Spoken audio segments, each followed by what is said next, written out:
If your HP ProDesk 600 desktop powers on but the display stays black or blank, this guide covers the repair process from start to finish. We will fix boot issues, recover Windows, repair system files, and use built-in tools to restore your desktop. A lot of errors pertain to this problem, and we're going to go ahead and jump into what should hopefully be a pretty straightforward process, guys. And we're going to go ahead and jump right into it. First thing I'd recommend doing would be to actually go ahead and boot to the troubleshooting utility on Windows 11. So if you do a hard power off 3 times in a row, Windows should automatically attempt to launch the startup repair utility. And if it doesn't find anything, it will give you the option to select advanced settings, in which case it will take you to a screen that looks like this. Now, if it does not take you to a screen that looks like this, or you're unable to get to that, you can also download the Windows 10 Media Creation Utility, or Windows 11. They probably will make a creation utility for Windows 11 at some point. And it doesn't really matter, you can actually run the Windows 10 utility on Windows 11 as far as I'm aware. And you should be able to run the troubleshooting utilities built in within it. So you just would go ahead and download it to an ISO file and then burn it to a DVD or USB. It'd have to be about 4 gigabytes or more. It couldn't be a small USB flash drive, and it couldn't be a CD. It'd have to be a DVD. And then you boot your computer from it. So depending on the computer manufacturer, you'd have to tap a different key on your keyboard in order to launch that menu, in order to select what boot drive you want to go off of. So it could be anything between the escape key, F2, F8, F12, for example, and those are the function keys on the top of your keyboard. So you may have to just do a little bit of trial and error. Shouldn't take you more than a couple minutes. Googling it would probably be best before you even begin. But anyway, we're ready to go ahead and jump right into it. So we're on the choose an option page. So these will look very similar whether you're booting from it directly within Windows itself, or if you're plugged in a USB flash drive with the media creation utility installed and you selected the recovery option. So when you are setting up your Windows 11 installation or Windows 10, depending on the drive you're using, there should be an option to repair your computer in the bottom left corner of the dialog window, one of the first screens that comes up. You go ahead and select that, and then it would take you to a troubleshooting screen like you see here. And you want to go ahead and select troubleshoot, reset your PC, or see advanced options. And then there are going to be a whole bunch of options in here that we're going to explore in today's video.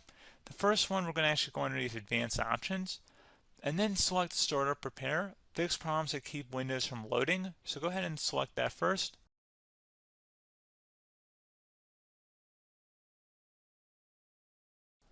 Okay, so you can see it could not repair our PC. That was our first option we could try. Something else, if we go back into advanced options here and then select troubleshoot, we're going to go underneath advanced options again. You can go ahead and actually access safe mode by selecting startup settings.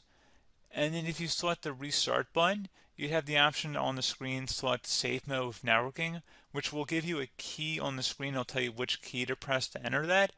I believe it's the F7 key. It'll do that for you. I'm not going to go over that in today's tutorial because I don't really want to go into safe mode, but you're more than welcome to attempt that by going into here and then selecting restart. Again, it'll launch another screen. It'll say what key do you want to press, and it'll give you like 7 or 8 different options, and you want to select safe mode with networking. There's also an option for a command prompt too, but that's going to be something we're going to cover later in this video, and we don't even have to go through that in order to access it. So that's why I'm not going to really push for that, because unless you know exactly what's causing the problem, you probably don't need to go into safe mode. Unless you're trying to recover files, in which case then you definitely can go into safe mode, but we're trying to actually recover our computer here. So I hope that makes sense. Something else we can also try here as well would be to uninstall updates, remove recently installed quality or feature updates from Windows. So if you go ahead and select that, you can uninstall the latest quality updates, which generally is the more day-to-day updates. Feature updates are the less regularly released ones, like the big ones. I would equate it to service packs in like Windows 7 and Windows Vista and Windows XP. So larger updates that occur once or twice a year at most. And the quality updates are more just a regular update. So probably obviously depend, it'll take longer if you're going to try and uninstall the latest feature update versus quality update. And maybe you don't need to go back that far. So just giving you guys a couple pointers with that. Something else you can also look at here, and we're going to jump into the command prompt in a little bit, but you can select System Restore, which will use a restore point recorded on your PC to restore Windows. And this is something I would highly recommend here, guys. So select Next. Assuming you have a restore point saved on your computer, you go ahead and select the most recently created one, and you'll select Next, and then you'll select the drive. You shouldn't actually have to select the drive. You can scan for affected programs, but we're going to keep it all default here, and then we're going to select Finish. So once started, system restore cannot be interrupted. Do you want to continue? I think we're going to select yes. I don't think we have anything better to do on our computer right now, so just give it a moment here to initialize. It will take a couple minutes to run, obviously depending on how large your hard drive is and how much is saved on the system restore point. So just give it a couple minutes here.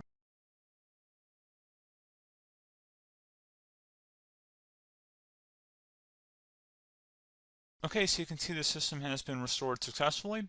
We're going to go over a couple different methods in addition to that if that did not work. So I'm just going to pause the video and we're going to start back on the recovery screen that we started with. Okay, so a couple other things we can try here too. If you go back into troubleshoot, you can select reset your PC, while you choose to keep or remove your personal files and then reinstalls Windows.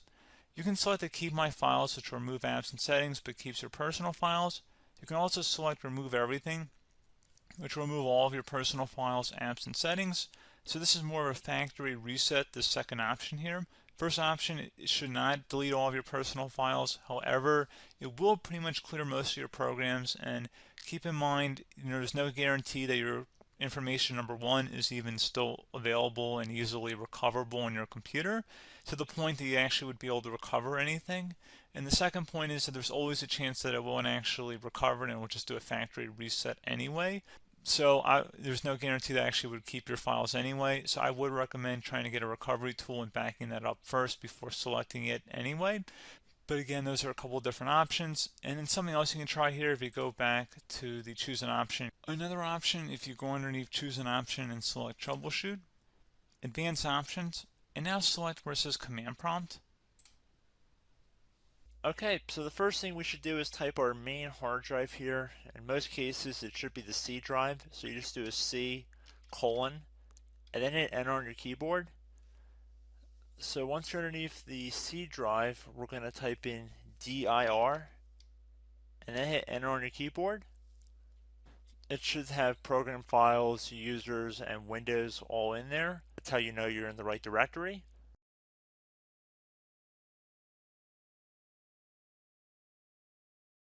In some cases, it might be the D drive as well, so just keep that in mind.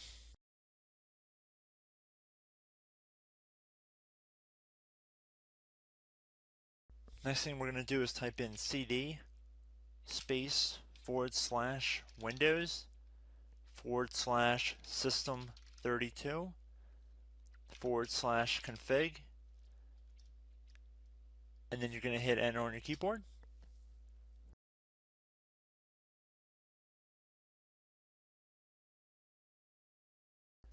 So now you're going to type md space backup.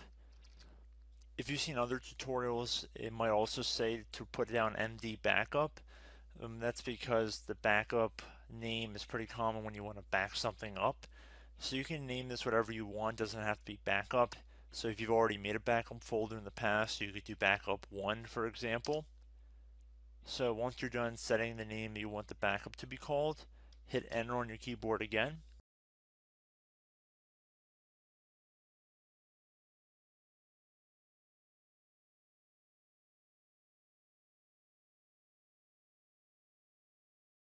At this point you want to type copy, C-O-P-Y, space, then you want to do the star symbol above the 8 key, then do a period or a dot, whatever you want to call it, then another star sign, and then another space, and then type backup, and then hit enter on your keyboard.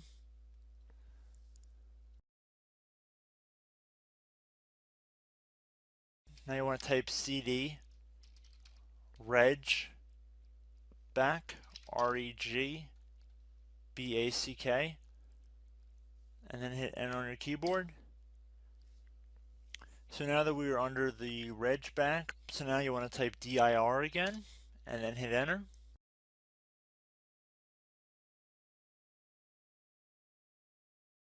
So now at this point we're going to type copy again. So copy, space, star sign, dot, another star sign, space, and then 2 dots. So we're going to type copy, space, star sign, dot, sign, star sign, dot, dot, and then hit enter on your keyboard again. So for overwrite, you want to overwrite all. So type A on your keyboard, so capital A, and then hit enter on your keyboard.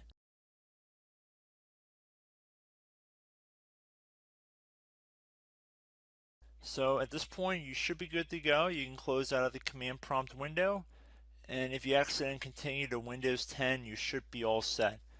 So I hope one of these 3 or 4 different methods we went through in this tutorial helped you guys out.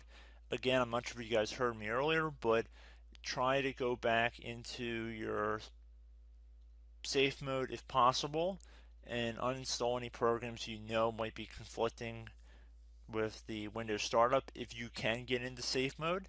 So just keep that in mind. Something very simple like that could be blocking up everything.